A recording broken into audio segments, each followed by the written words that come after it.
Tell me, because people are really asking these questions and wondering if we're really moving forward as a country or we're taking 2 steps back after we've taken a step forward. It is not new in this country that people who have committed financial crimes against this country are in one way or the other reinstated back at a higher level. Absolutely. That has happened with impunity over the past time. Absolutely. What do you think will happen? Because will this case go a different way? Well, for Nigeria, I doubt if it will go a different way. Like you said, there are a lot of examples. There are some people, for example, a certain Saleh Gambo was alleged to have defrauded the government of about 2-point-something billion naira. He was arraigned. The arraignment was withdrawn in surreptitious manner. And today he is the secretary to the Judicial Committee on Corruption Trial Monitoring. Now, it's an allegation, but like you rightly said, people are reinstated even to higher positions where there are accusations hanging on them. That is the upside down situation of Nigeria. Nigeria is a country where everybody is deceiving everybody else.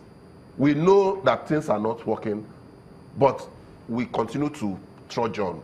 There are people who are benefiting from the dysfunctional system, and those are the people holding Nigerians and Nigeria to the jugular. So it will continue. Unless a revolution, social revolution, and I want a system change. A system change that will be led by the common people. It doesn't need to be violent.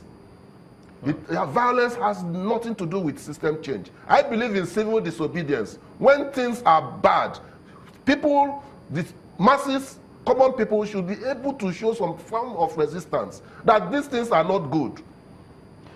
Let me add to this, because about coordination of those offices to Interior, Office of the AGF, and perhaps security agencies. We know the Ministry of Interior plays a huge role when it comes to security agencies.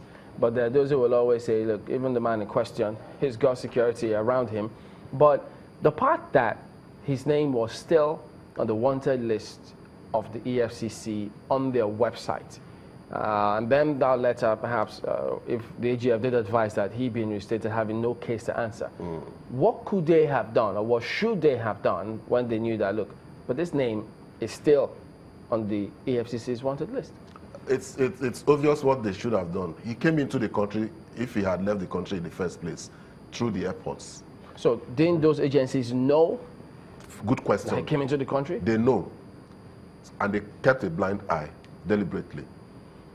The EFCC, the Office of the Attorney General of the Federation, the DSS, all of them are working at cross purposes. So they were all protecting him and then ensuring that he was back in the country, because the memo that reinstated him actually was in April. That is correct. That is the natural inference to be drawn. Okay, when maybe an inference. Yes, that is the natural inference that they are protecting him. Yeah, but we can't be categorical on that, because I personally, I will be categorical in drawing that inference. I will draw that inference categorically.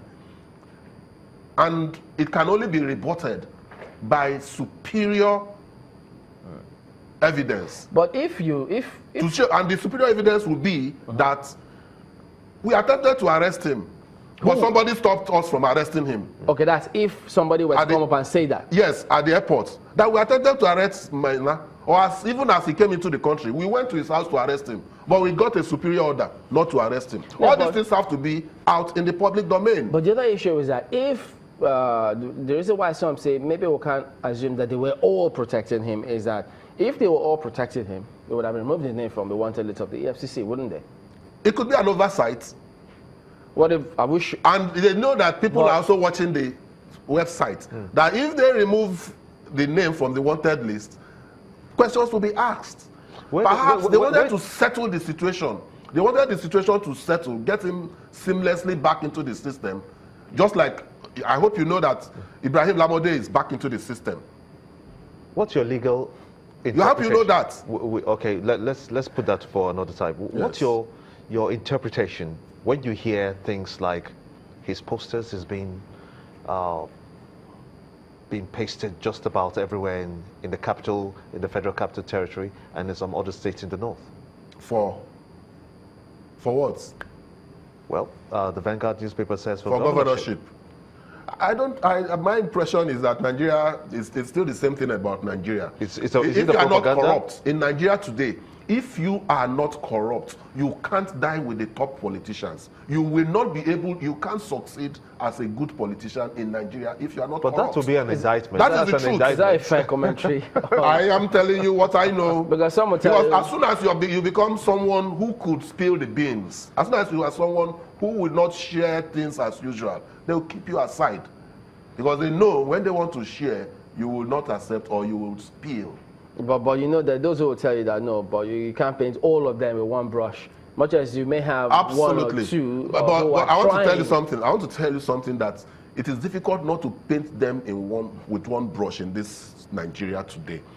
A person may not by himself or by his character or her character be corrupt or bad person. But the system itself, for him to pass through the system or for her to pass through the system and come out to be a senior politician, that person must pass through these corrupt situations. You know, for you to contest an election and win in Nigeria today, you will spend millions. Let's even talk about the House of Assembly. You will spend. No, but now you have independent candidacy clause. So is that independent candidate cannot even withstand the money that rich people will spend during elections. Hoping the state houses of assembly pass it as well. Let's hope they pass it. The Ganifa Emi, everybody likes Ganifa Emi. Everybody today sings his praises. How many people voted for him when he came out? So what's the downside of independent candidacy? Finance. Money. The reality of Nigerian politics today is that there will always be money spent. You go to the polling booth, a politician will come with 2,000 naira for every voter. Another one will come with 2,500 naira for every voter. So do we blame the politicians or us too who has allowed that to happen? That is what I'm saying. I have said it earlier on that we need that the people, common men, everybody. And when I mean common men, I'm not talking about the fact that you don't have money or you have money. It has nothing to do with your economic status. It's your thinking. So someone who has wealth, who has made his money in a clean manner, can also be regarded as a common man. We need such people to come out and withstand and stop this thing, and that is by civil disobedience. Let me add this as well, the EFCC. Should they also be addressing us? Because, I mean, there are questions as to, well, why is it now that the EFCC, not that it's bad, you know, that they're going on and stealing up all this property? Did they just know that those property have been issues like that? Let's not exonerate them. Don't say you are correct. You're right to say what you have said. That not that it is bad. That caveat. It is bad for them to move in. It is photoshopping. Yes, they are just doing Photoshop. There is just screensaver.